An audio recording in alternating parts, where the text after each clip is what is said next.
Welcome to the Joyfulicity podcast. I'm your host, Laura Wakefield, and it's my privilege today to have Ellen Burgan on the show.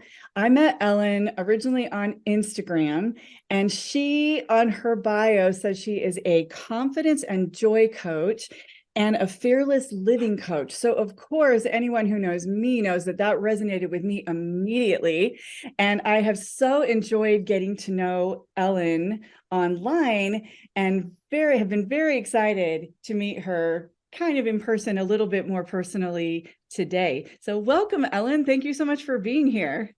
Thank you, Laura. And I have to tell you, as soon as I saw Joyfulicity, I'm like, oh, I need to get to know her. Yeah, there's just people. This is one thing I love about social media is that you have a chance to meet like-minded people that you don't live close. Maybe you would never have had an opportunity to meet them otherwise. Right. Yeah. That's the joy of social media. Exactly. So, Ellen, I have found in my experience that most people that get into coaching feel a sense of almost a sort of calling to coaching. Is that true for you? How did you get into confidence and joy and fearless living coaching? Absolutely. It needs to be somewhat of a calling. Otherwise, it's going to be pretty tough to enjoy coaching. Um, I I started out by when I turned 50, I just kind of didn't have get any fulfillment from my job anymore. And so I started just kind of looking into different options and taking action and trying to figure out what did work for me. Or, I had really no idea what I wanted to do. I just knew what I didn't want to do anymore. Right. And so eventually it took me to um, binge watching a podcast about life coaching because I didn't even know what life coaching was, but someone had mentioned it to me. And long story short, within a month, I was on a flight to California to start my 1 year life coach training program. And Wow. yeah, I haven't looked back. Wow. See, that I get so excited when I hear stories like this because there is something about 50 that feels a little bit jarring, I think, sometimes, like you turn 50 and suddenly you realize, oh, if I don't get on with the things that I really want from life, if not now, then when? Exactly. So you just jumped right in and went for that. Well, And it sounds like I jumped right in and went for that, but it was really a process, yeah, a several years process, to be honest, because like I said, I didn't know what I wanted to do and it didn't magically come to me. I had to try different things. And I think the biggest thing that I did was start a blog. And I always knew that blog was taking me down a path. Where it was taking me, I had no idea, but I knew it was taking me somewhere. So I just let the process play out and like they say, enjoy the journey. And I really believe that that is the key to enjoying life is enjoy the journey or the process of getting to wherever you want to go or wherever you might want to go. that can feel very scary sometimes to start walking without knowing your ultimate destination. Oh, it can be very scary because it's definitely taking steps out of the comfort zone. And of Mhm. course, when we do that, it feels uncomfortable and scary and fear is there trying to, make us doubt ourselves and trying to tell us we're not good enough. And then we start comparing ourselves to others. And yeah, it's the whole the way fear makes us think and behave. And yeah. Absolutely. And you look at little kids and I have found most kids act kind of fearlessly. If they want something, they say, I want that. If they feel something, that they're pretty open about their feelings. And then something starts to close us off and you hit midlife. And most of us have this big wall of fear up around us. Can you speak to that? Like, where does all that fear come from? Well, our fear really starts when we're born, when we're small children, is when we really start to build that core fear about who we are, when we realize that there's a whole world out there, and how just through our experiences. And as we grow, and become adults, and our fear doesn't grow with us, because fear never forgets. It always remembers, for instance, that time that someone laughed at you as a child, or that time that you were put down, or even like, I know people used to say when I was by my mom, when I was a little girl, oh, is she shy? And so I thought I was shy. I identified with that because that's what everybody said. So even though as we grow, we become a different person that can handle more as an adult emotionally, our fear doesn't realize that. It still wants to treat us like that child who doesn't want to feel embarrassed or feel disappointed. And so it sticks with us. And we have to really uncover how that is still having a grip on us, so we can choose to retrain our brain to think differently, so we can behave differently. But really, it's a conscious effort to become aware of how fear is making us behave, so we can choose something different. I love that. It's so fascinating to me, and sad and frustrating too, that you can have 30 positive comments, but that one negative one will be the one that sticks and seems to have the most impact up here. Isn't that funny how we remember that one thing, Huh. even though probably nobody else remembers, if we did 10 things good and one thing's bad, nobody else is going to remember that one thing.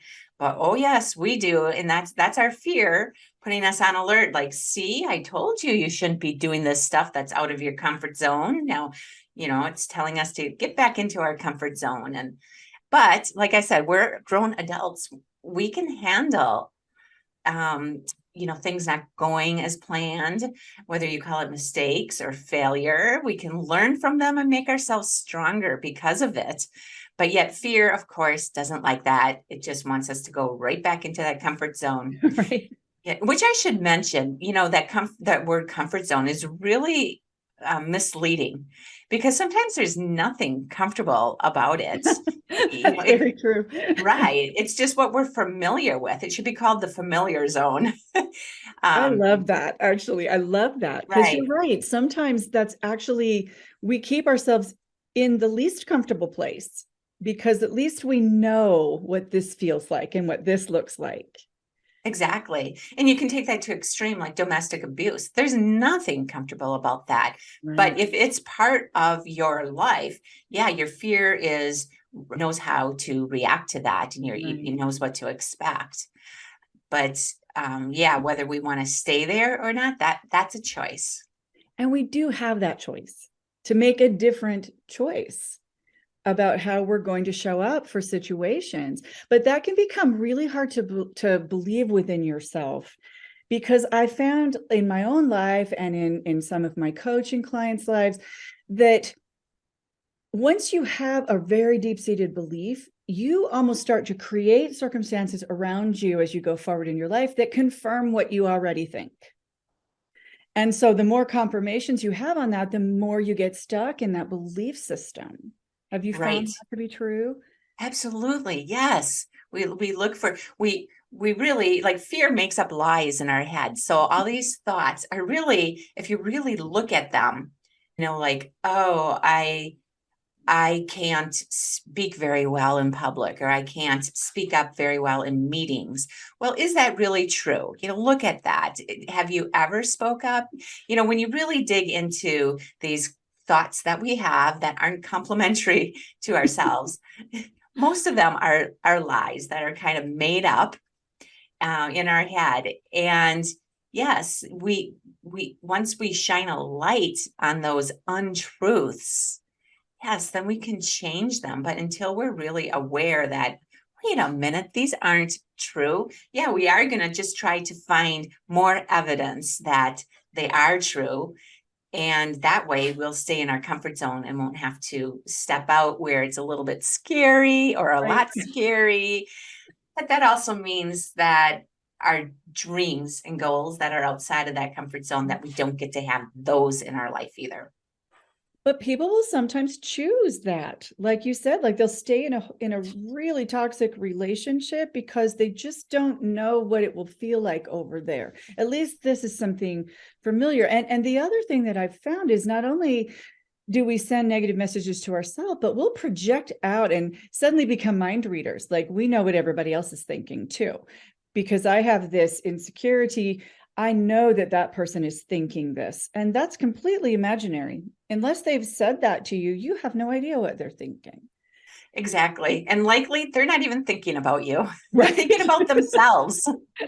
Well, that's very true, because they've got their own little set of fears and insecurities that's wrapped around their life. So how do we get stuck in this in the first place? Like you said, it starts when we're young and kind of goes along, and we find ourselves in this place, or I should actually say, once we find ourselves stuck, what's our first step to getting unstuck? Awareness is the first step, because when we kind of live on autopilot, just go day to day doing the same things that we've always done, we have no idea of the effect that fear is having on our life. Right. So until we do some work and uncover those patterns that fear has us in that is not serving us well, we can't do anything different. We're not even aware that it's holding us back. So awareness is the most important first step, because once you're aware of really how it's affecting you and holding you back, then you can, number one, retrain your brain to think differently and make different choices, make conscious choices instead of living on autopilot. Exactly. I love that. And sometimes once we really unpack that, the fear is not as big and scary as we thought that it was. Like I was telling you before we came on, that when I was thinking about starting this podcast about 2 years ago, it just never got going. And I finally one day did just what you're saying. And I sat down and thought, okay, what exactly is going on? What are you afraid of? I'm not really afraid of podcasting. I'm not really afraid of being on camera. I'm not afraid of the big stuff. I wasn't really afraid of. What I was honestly afraid of at the core was that I didn't know how to use GarageBand. I didn't know how to use, the movie. I didn't know how to use the technology. And so whenever I would look at my computer, I can't think about that. All this anxiety would come up, but it was so simple. And this is embarrassing to say, but after a year of avoiding GarageBand, I finally just called my son and said, hey, can you show me how to do this? It took about 15 minutes for him to show me how to do this thing that had been holding me up from starting my podcast for over a year. And that's kind of embarrassing confession, but we do this to ourselves. The anxiety feels so big that we don't break it down to realize it's actually not that big. Right. And the more we think about, the bigger it gets in our head. And I love that you took one small step. And that is what got the momentum going. And that is all it takes, is one small step. Because sometimes people think, I need to start a podcast.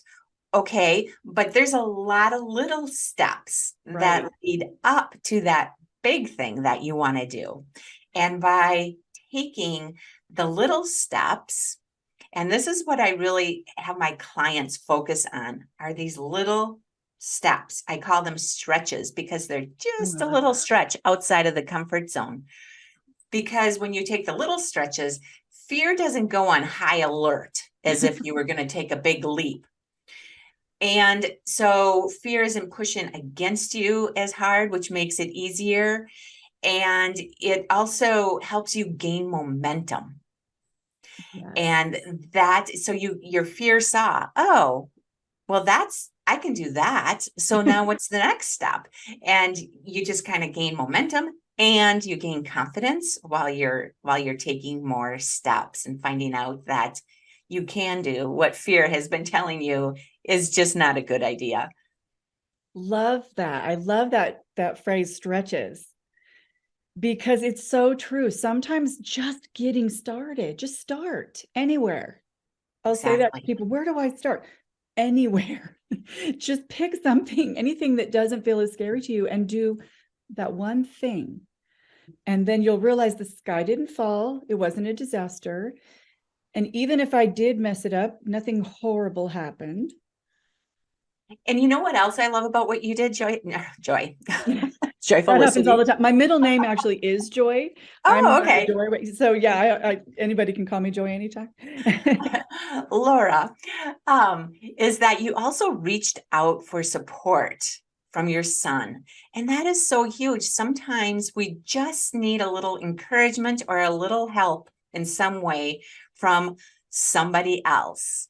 And that can really help us gain the momentum that we need to. So not only did you take a first step, you reached out for help. So those are two huge factors in getting to your goals and dreams.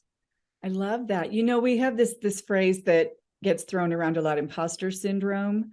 Yes. And I think most of us encounter that at some point in time. And the cure for that, in my experience, has been just get over yourself. Like, you don't have to know everything. You don't have to be perfect. Nobody is. And there's a whole world out there of people that have the expertise that you don't have that can help you. There's YouTube, there's coaches, there's help out there. And the minute that we get over this idea that we have to, know everything and be everything and do everything before we can take that first step, just getting that out of the way is sometimes a huge barrier that starts the process. Right. Perfection is not even a thing, but yet we think that we need to be perfect sometimes. And it's just not true. Progress is nice. Perfection is just unrealistic. Always, like, for everyone. And that's Yes. hard to remember because other people were only seeing maybe their social media presence that's very curated and seems perfect. Right. And sometimes that's pretty far from the truth. Absolutely. So on your website, I saw that you talk a lot about focusing on you. And that's what is the resistance that people tend to have to doing that? What do you need to overcome with people for them to even begin to focus on themselves? I think especially midlife women tend to think that they need to prioritize other people's needs over their own always. I don't know, maybe them thinking that they need to may not have been the best wording, but it's what they tend to have always done. Yeah. From the moment we have those little children, they become our world. And of course, a baby needs to be Right. our world. And so there's times when we do need to put others ahead of ourselves, such as when you have small children. Yet there's always ways to take a break and focus on yourself, whether you have a baby or whether you're in a big career or whatever your life situation is, that you can always take time for yourself. Yet we tend to not do that. We tend to just push ourselves until we're completely depleted. And then we still try to keep going. And that's circling back to asking for help. Yeah. How important it is to say, I need a break. And if I can have, 30 minutes to myself, I think I can come back and then I can, participate in the family again with more of a joyful heart, or I can help you with a joyful heart. And it's just by taking time and thinking about yourself, it just helps everybody in your life. It makes you a better parent. It makes you a better partner, a better professional, a better friend. And we just need to take time to do it, which midlife women in particular tend to not do. Well, and I love what you just said in addressing the question of, is this selfish for me to do this? Because when you do, you're able to come back in a more present and joyful way for everybody else. And I think that once people are used to you being a certain way, it might take them by surprise at first when you start putting, prioritizing yourself some. But once they see that result, I think the people that love you are going to really encourage that, because it's actually better for them too. Right. I heard this one time that really kind of resonated with me is, would you have wanted your mom to give so much that she was unhappy? Or, so, do you want to give that gift to your child where you're truly happy and you can show up as a mother? Yes. As a happy, joyful individual.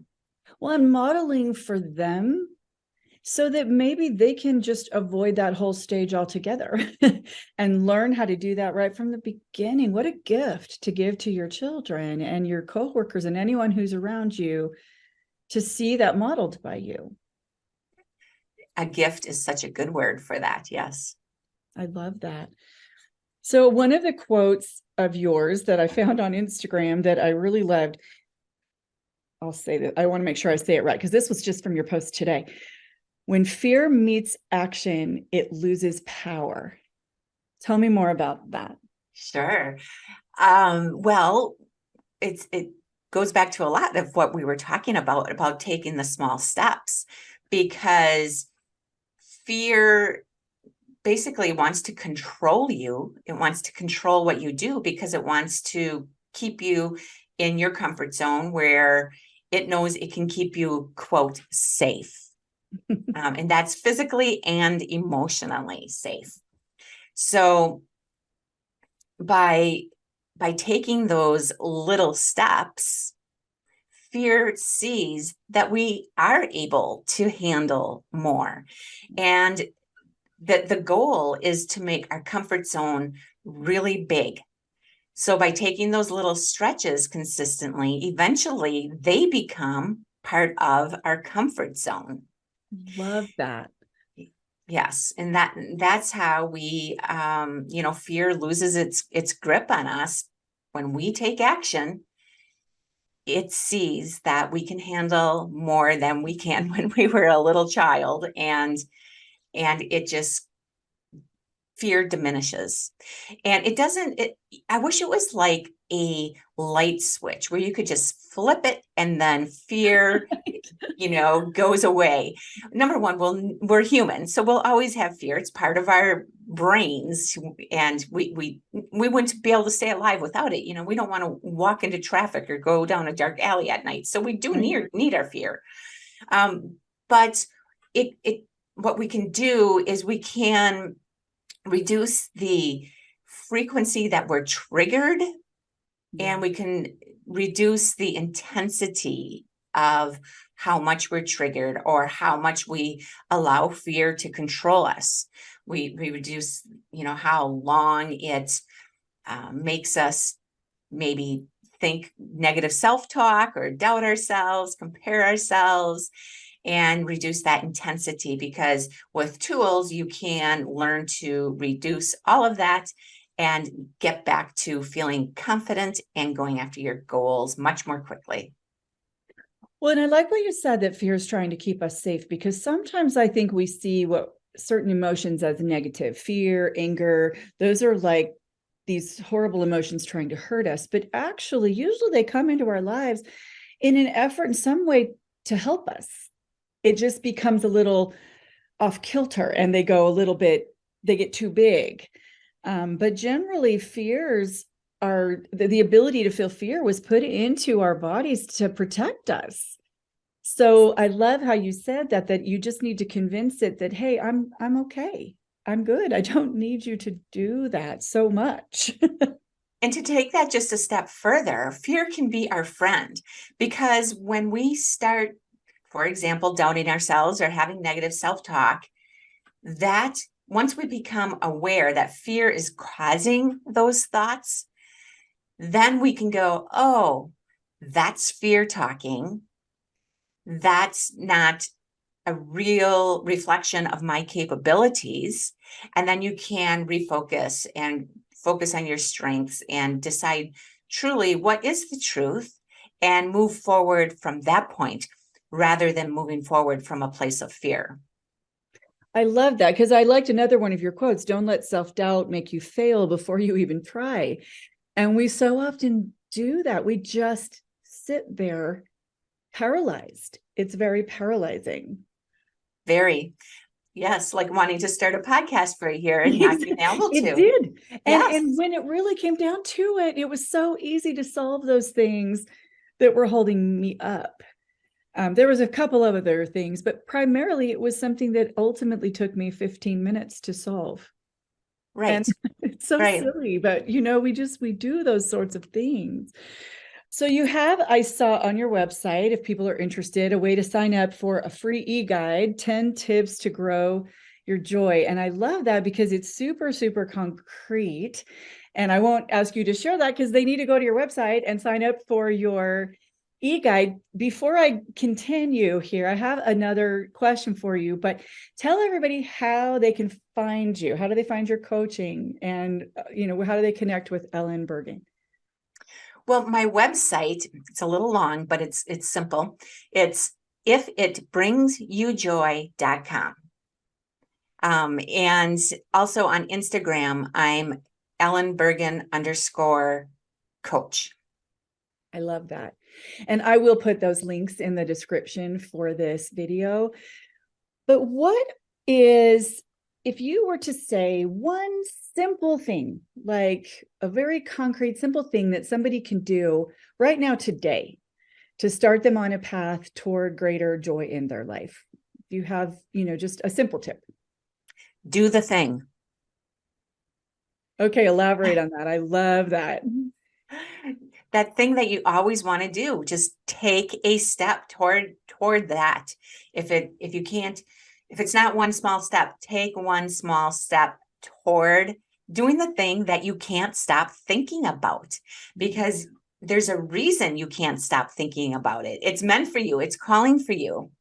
It might be a passion that can help bring joy to your life. Go for it. Take one small step today. And you have no idea when you do that who you might inspire to do the same. And if you're being called to it, there's something in your body and your mind and your soul that needs that thing. Or sometimes it might be that you need to be an influence for somebody else. Right. We all are connected, really, and we all inspire each other and encourage each other. And it's really important to have that circle of support too, where you are with like-minded people, where you can inspire people. And your actions, especially like with acts of kindness, that's, I think, the easiest place to see the ripple effect. If I do something for you, you're more likely to do an act of kindness for somebody else. And the people who witness these acts of kindness, they're going to walk away feeling better, and they're more likely to do something for people that they come in contact with that day to be kind. So yes, what we do really affects, it has a ripple effect no matter what we do. And if we show up cranky, that's also going to have a ripple effect. 100%. Yes, absolutely. And when I try to think sometimes, what kind of impact do I want to have when I walk into a room? And what do I want to leave with people when I walk back out of it? We all know those people that walk into the room and it just the entire mood of the room goes down. And then there's those people that come into a room and just light it up, and we get drawn to those people. We want those people in our lives, and I would rather be one of those people than the people that everybody, the Eeyore that everybody is like, oh, here she comes again. And the only way to do that is to take care of me. Right. And yeah, I think we each have our own light that we can shine, that we can choose to shine. Some people choose not to. But when I choose to shine my light and we get together and you're shining your light, that makes it double as bright. And so if we all just shine our light, we have more effect than, I think one person shining their light has more effect than 100 people who are dimming theirs. Now I have no proof of that. Um, but I think it's so true from experience. Absolutely. And it's sort of like a match that can light a bunch of candles, it doesn't diminish the match. Exactly. So you can share this so liberally, and it actually tends to increase it for yourself as well, because then you're surrounding yourself with other people that have a lot of light as well. I love that.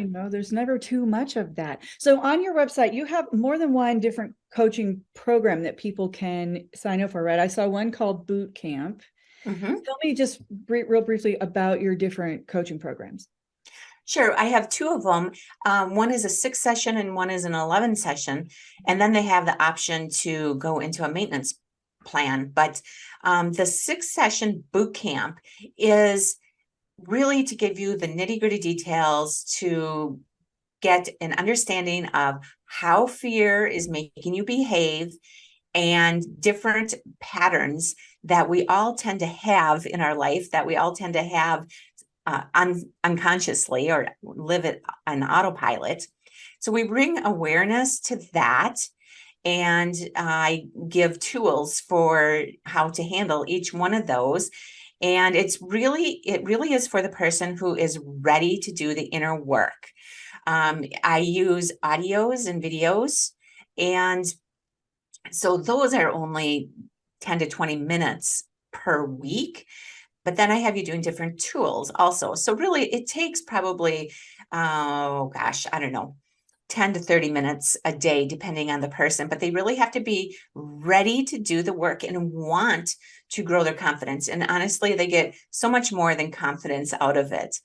We hit on so many different issues, but for sure, they're going to get a boost in their confidence, and it gives them habits. Excuse my dog. She just like snorted, but I love dogs. She's my assistant right here with me. But really it just helps you get some solid foundation for habits that you can take forward into your life and to eventually get these things into your comfort zone. So your comfort zone stretches and you can more easily go after your goals and dreams. And it's a lifelong change that you get if you're willing to do the work.